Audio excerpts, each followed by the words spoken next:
నానానేకపయూధముల్ నన్ను సేవింప వనమునందు పెద్ద కాలంబుండి మద్దానాంభ పరిపుష్ట చందనలతాంతఛాయలందుండలేక నీరాశ ఇటేల వచ్చితి భయం బెట్లో కదే ఈశ్వర.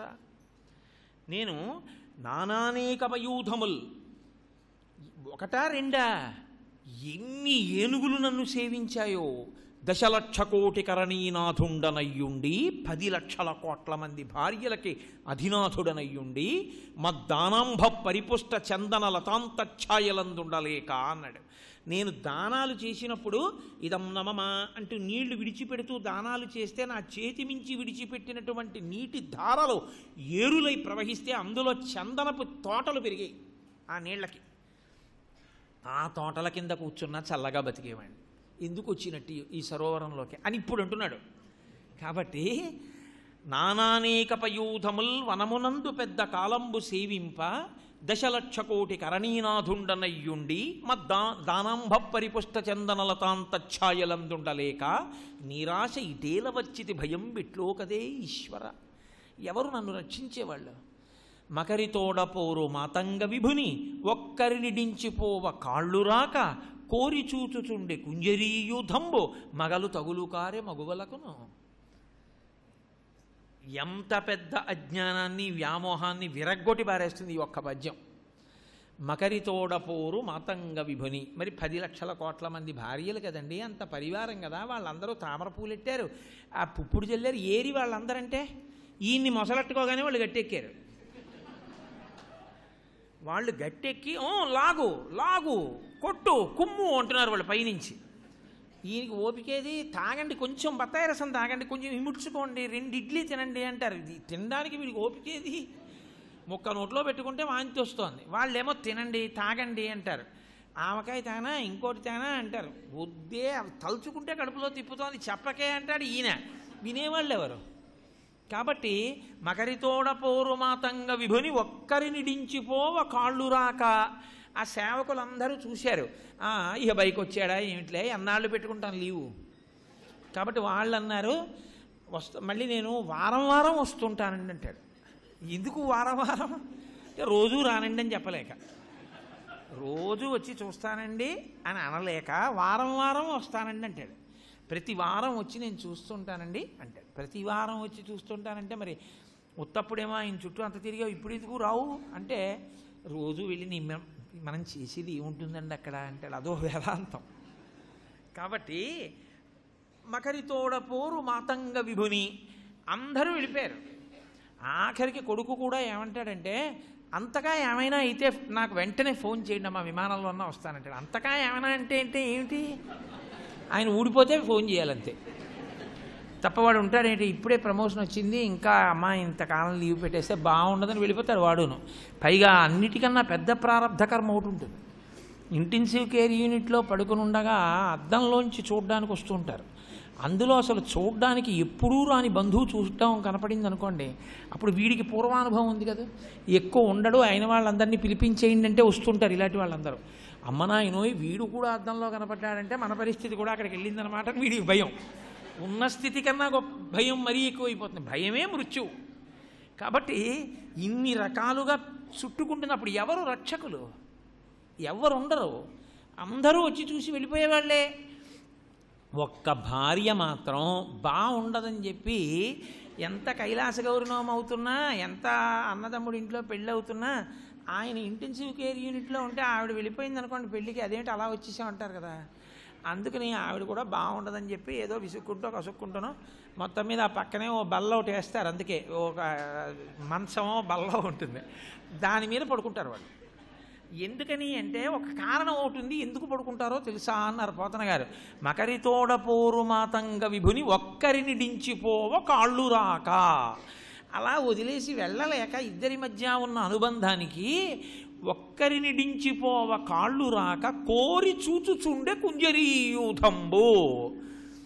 ఓసారి ఇలా పంచె పైకి తీసి ఏమిటో పాపం ఇక్కడ నరం ఇలా కోసేశారు, ఇక్కడేమో ఇలా బ్యాండేజ్ చేశారు, ఏమిటో ఇక్కడ ఇలా పెట్టారు, ఏమిటో ఇవన్నీ పాపం ఈయనకేని వాళ్ళు వచ్చి చూసి ఇలా ఒకసారి గొట్టం కదిపి, ఒకసారి సీసా కదిపి, ఒకసారి తలగడా ఇంకోటి పెట్టనా అంటే వాడేమో ఇప్పటికే గోడలు లాగేస్తున్నాయే అనలేడు, వినరు. ఓ పక్క తలపోటు, అప్పుడు ఇంకా అక్కర్లేనివన్నీ అప్పుడు చెప్పడం మొదలు పెడతారు. నేను అందుకే చెప్పాను మొదటి నుంచి, ఆ కొడుకుతో జాగ్రత్తగా ఉండండి, కోడలతో జాగ్రత్త ఉన్నప్పుడేమో అనవసరంగా వాళ్ళతో గొడవలు పెట్టుకున్నారని మొదలు పెడితే తిట్టలేడు, కసరలేడు, ఏమీ అనలేడు. అలా పడుండి అన్నీ వింటూ నా ప్రారంధం ఇప్పుడు అనుభవిస్తున్నాను రానుంటాడు. మకరితోడపోరు మాతంగ విభుని ఒక్కరి నిడించిపోవ కాళ్ళు రాక కోరి చూచుచుండే కుంజరీయూథంబు. ఆడ ఏనుగులు మాత్రం చూస్తున్నారు భార్యలు. ఎందుకు వాళ్ళు మాత్రం చూడడం? వాళ్ళు ఏమన్నా పుచ్చుకుంటారా బాధ అంటే? అలా చూడకుండా ఉండకపోతే బాగుండదు. మగలు తగులు కారెమవులకును. మరి ఈ భార్యాభర్తల అనుబంధంలో అదొకటి ఉంటుంది. ఆ ప్రవచనానికి ఒప్పేసుకున్నానని వెళ్ళిపోవడాలు అలా ఉండకూడదు కదా, ఉండాలి. అలా భార్యకి కానీ భర్తకు కానీ ఒంట్లో బాగుండకపోతే రెండో వాళ్ళు ఉంటారు. ఎందుకంటే వాళ్ళిద్దరి మధ్య ఉన్నటువంటి అనుబంధం అటువంటిది. అందుకని వాళ్ళు ఉన్నారయ్యా, లేకపోతే ఏమో వాళ్ళు కూడా వెళ్ళిపోనేమో. కాబట్టి ఈయనొక్కడు మాత్రం రాత్రి అయింది ఏదో వాళ్ళు ఏం చేస్తారు, ఈయనకి నెప్పెట్టి ఒళ్ళు నొప్పులు, ఈయనకి నిద్ర పట్టదు, ఈయన అలా లేచి ఉంటాడు గుడ్లీలా పెట్టుకుని. వాళ్ళు ఏం చేస్తారు, వాళ్ళకి నిద్ర పట్టదేంటి, వాళ్ళు శుభ్రంగా రాత్రి పలహారం చేసి వచ్చి పడుకుంటారు. పాపం వాళ్ళ కర్మ వాళ్ళకి వచ్చేదాకా వాళ్ళు అలా ఉండాలి. మరి వాళ్ళు పడుకుని వాళ్ళు నిద్రపోతారు. నిద్రపోతే ఈయనకి నిద్ర పట్టదు. దశరథ మహారాజు గారంతటి వాడు కౌసల్యాదేవి నిద్రపోతుంటే ఏడుస్తూ తన కర్త అని చెప్పుకుని చచ్చిపోయాడు. ఆయన అలా గుడ్లు అలా తెరిచి ఇంకా రకరకాల భయాలు. అప్పుడు ఎప్పుడు ఒంట్లో ఓపికండగా వెళ్ళని వాడికి ఈశ్వరా నేను బయటకు వచ్చేస్తే శ్రీశైలం వచ్చేస్తాను, వెంకటాచలం వచ్చేస్తాను, సింహాచలం వచ్చేస్తాను, దేవుళ్ళందరికీ మొక్కేయడం మొదలెడతాడు. ఎందుకని అంటే ఇప్పుడు బయటికంటూ వెళ్ళిపోతే చాలు, అంత భయం పట్టుకుంటుంది. సంసారం అనేటటువంటి దాని యందు కూడా అంతే.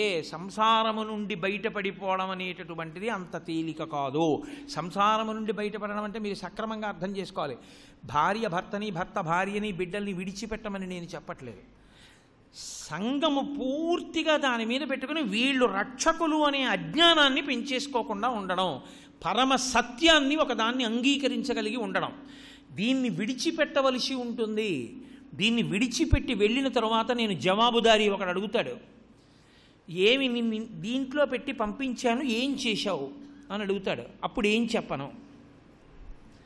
అప్పుడు చెప్పలేకపోతే ఇచ్చినది సక్రమంగా వినియోగించుకొని నీకు మళ్ళీ ఎందుకు ఆ శరీరం, ఇదిగో ఇది ఇస్తాను తీసుకో అని చెప్పి ఇస్తే నా బతుకు ఏమైపోతుంది అని బెంగ పెట్టుకుని జాగ్రత్త పడగలిగినటువంటి స్థితిని పొంది ఉండాలి తప్ప కేవలం ఏదో ఆ హాస్య సంబంధమైనటువంటి విషయంగా మీరు దాన్ని స్వీకరించకండి.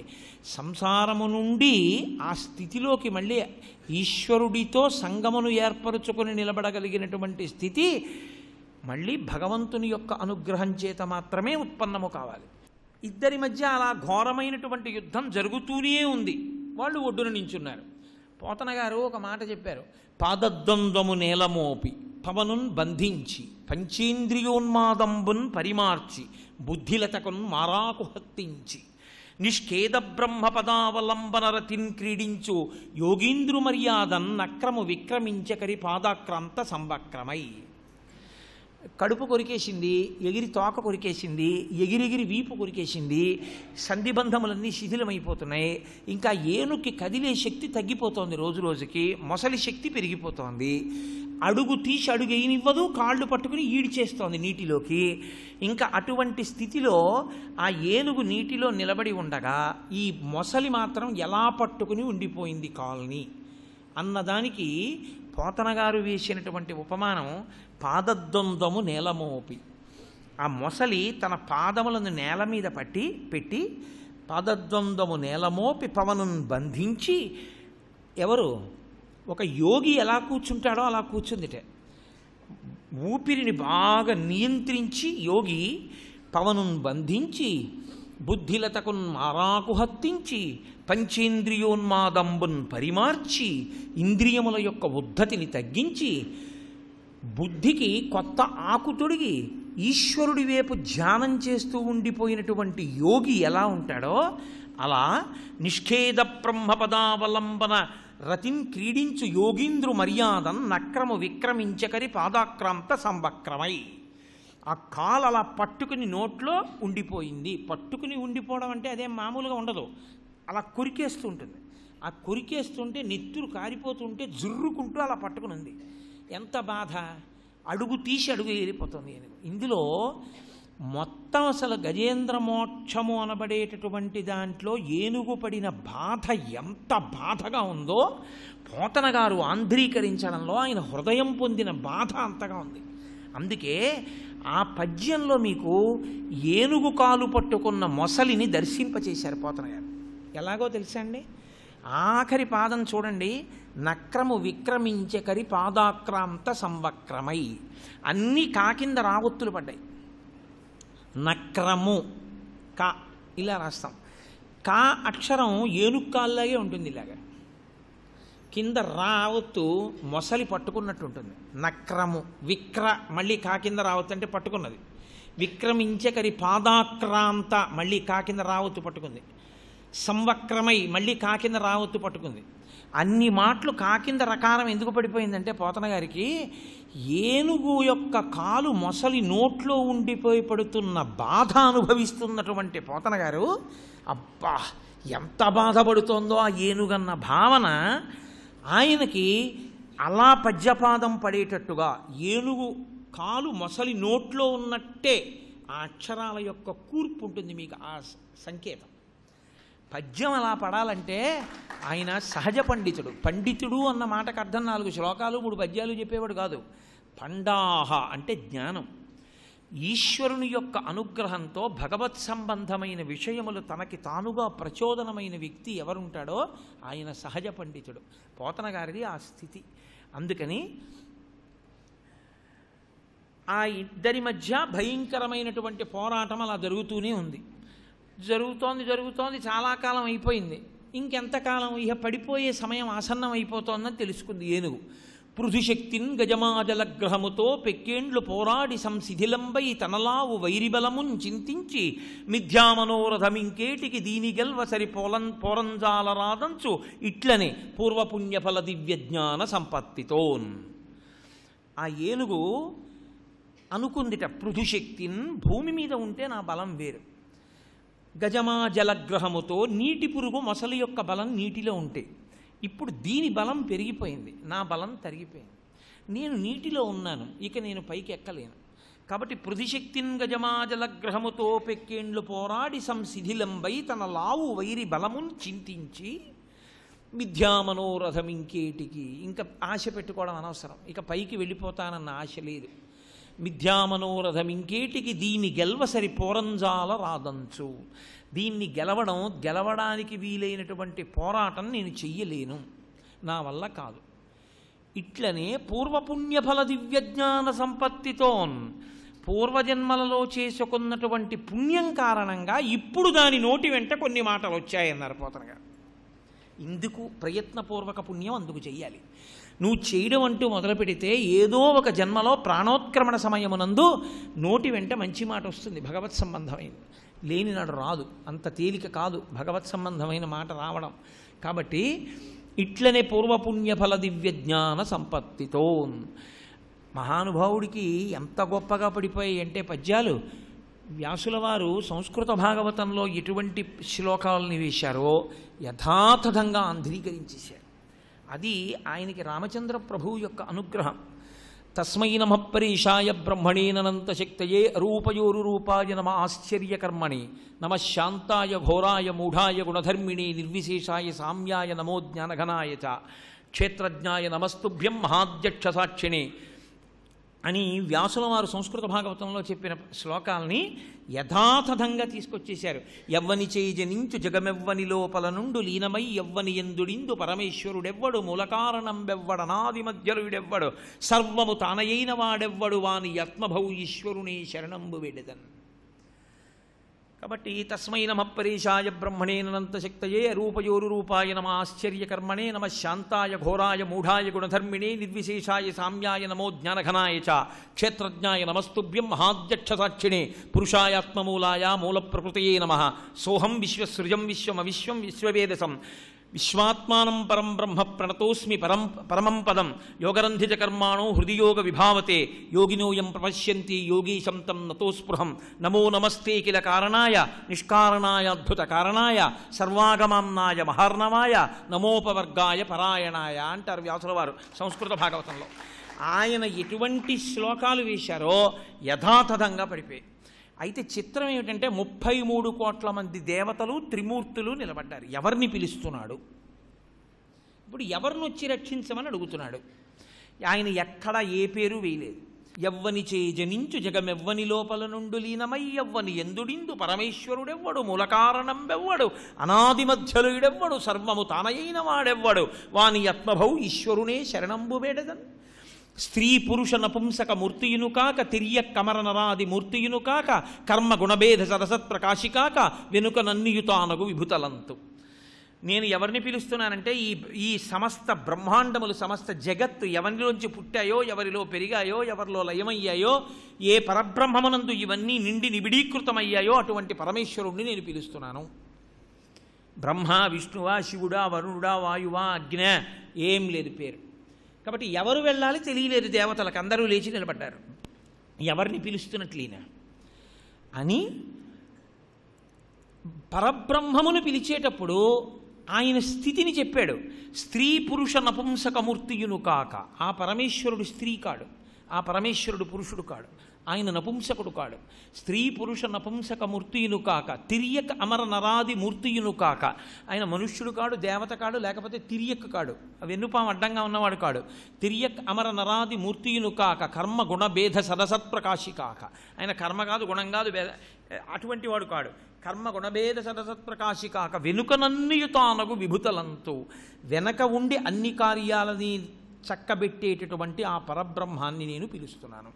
నేను పిలుస్తున్నాను. ఉన్నాడు ఉన్నాడు అంటారు. లోకంబులు లోకేశులు లోకస్తులు తెగిన తుది అలోకంబకు పెంజీకటి కావల యవ్వండేకాకృతి వెలుగు అతని నేసేవింతున్ అంటున్నాడు. ఈ లోకాలన్నీ తెగిపోతాయి. లోకాలలో ఉన్నవాళ్ళు తెగిపోతారు. ఈ లోకములను పాలించిన వాళ్ళు తెగిపోతారు. తెగిపోయిన తరువాత వీటన్నింటికి ఆవల ఒక పెనుచీకటి ఉంటుంది. ఆ పెనుచీకట్లో తానొక్కడే ప్రకాశిస్తూ ఉంటాడు. నతత్ర సూర్యోభాతి నచంద్రతారకం నేమా విద్యుతో భాతికతో యమగ్ని త్వమేయోభాంతమనుభాతి సర్వం తస్య భాషా సర్వమిదం విభాతి అని. అలా ప్రకాశించేటటువంటి పరమాత్మ ఎవరో ఆయన ఉన్నాడు ఉన్నాడు అని నేను నమ్ముతున్నాను. కానీ ఉన్నాడు ఉన్నాడని నేను పిలుస్తున్నాను. కానీ కలడందురు దీనుల ఎడ కలడందురు పరమయోగి గణముల పాలిన్ కలడందురు అన్ని దిశలను కలడు కలండనడు వాడు కలడో లేడు. దీనుల ఎడ ఉన్నాడంటారు, పిలిస్తే వస్తాడంటారు. ఆయన పరమ యోగి గణముల అన్నింటికీ కూడా ఆయనే ఆధారం అంటారు. కానీ ఉన్నాడు ఉన్నాడని పెద్దలు చెప్పారని నేను పిలుస్తున్నాను. కానీ ఉన్నాడు ఉన్నాడని చెప్పబడిన వాడు నిజంగా ఉన్నాడా? సంశయాత్మ వినశ్యతి. అనుమానం ఎక్కడుందో అక్కడ ఈశ్వరుడు రాడు. శరణాగతి అని ఒక విషయం ఉంటుంది. శరణాగతి జ్ఞానమార్గం చివర ఎక్కడ పెడుతుందో శరణాగతి అక్కడికి వెడుతుంది. శరణాగతిని మీరు కొంచెం జాగ్రత్తగా అర్థం చేసుకోవాలి. ఏదో శరణాగతి దీక్ష అని చెప్పి నోటితో ఏదో చెప్పేసి ఏదో బట్టకట్టేసుకుంటే శరణాగతి దీక్ష కాదు. శరణాగతి చేయడం చాలా చాలా కష్టం. ఎందుకో తెలుసా అండి? మీ ప్రయత్నములన్నీ విరమించాలి. ఒకటి, పరమేశ్వరుని యందు పరిపూర్ణమైన పూనికతో నిలబడిపోవాలి. రెండు, అంత పూనికతో నిలబడి తన ప్రయత్నాన్ని ఆప్చేస్తే శరణాగతి అంటారు. శరణాగతి యందు తన బలహీనత చెప్పి వదిలిపెట్టేస్తాడు. అలా చెబితే ఈశ్వరుడు రక్షిస్తాడా? రక్షించి తీరుతాడు. అందుకే శరణాగతి వెంటనే ఫలితాన్ని ఇచ్చేస్తుంది. అదే కారణం. ఎందుచేత అంటే లోకంలో ఒక లక్షణం ఉంది. మీరు ఈశ్వరానుగ్రహం పొందడానికి మీరు ఏదైనా మంచి పనులు చెయ్యాలి అని కదా శాస్త్రం యొక్క ప్రతిపాదన. నేనేమీ చెయ్యలేదు అని చెప్పడం మీకు ఎలా రక్షక కారకం అవుతుంది అంటే, అది నేను మీకు ఒక తేలిక మాటలో చెప్పాలి అంటే మీకు బాగా అర్థమవుతుంది ఎందుకు వస్తుంది ఈ శరణాగతి అని. ఒక రాజు యుద్ధం చేస్తున్నాడు. యుద్ధం చేస్తున్నప్పుడు ఆయన పక్కన ఒక సైనికుడు కూడా యుద్ధం చేస్తున్నాడు. రాజుగారు యుద్ధం చేస్తూ సైనికుడిని పిలిచి అన్నారు, ఇవాళ రాత్రి 9 గంటలకి నన్ను వచ్చి నా శిబిరంలో కలుసుకో అన్నారు.